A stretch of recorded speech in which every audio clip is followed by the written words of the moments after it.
Si l'épargne peut être considérée comme la part du revenu qui n'est pas consacrée à la consommation, la notion n'est pas encore totalement ancrée dans l'esprit de certains paysans. Dans ce village de Blainvier, dans le Zior par exemple, les formes d'épargne existantes répondent à des exigences sociales des paysans.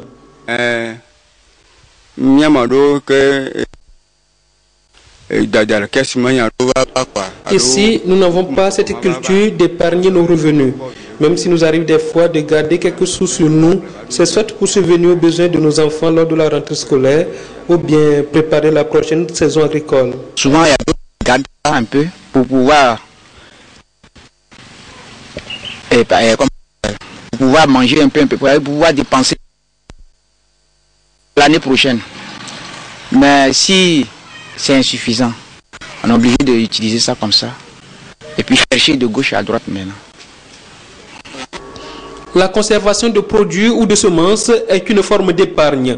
L'épargne en argent en est une autre et constitue souvent l'une des solutions dans le réinvestissement des exploitations pour les paysans. Moi, j'ai la chance de faire l'expérience de l'épargne. Par exemple, la parcelle que je cultive actuellement, je l'ai achetée à mes propres frais. Et c'est à force d'épargner.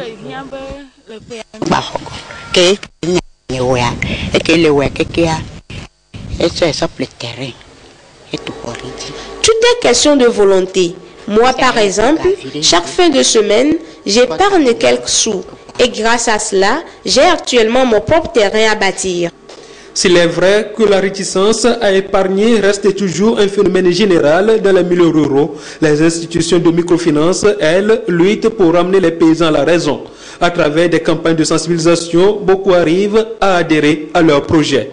Nous avons des stratégies pour pouvoir les sensibiliser en matière de l'épargne.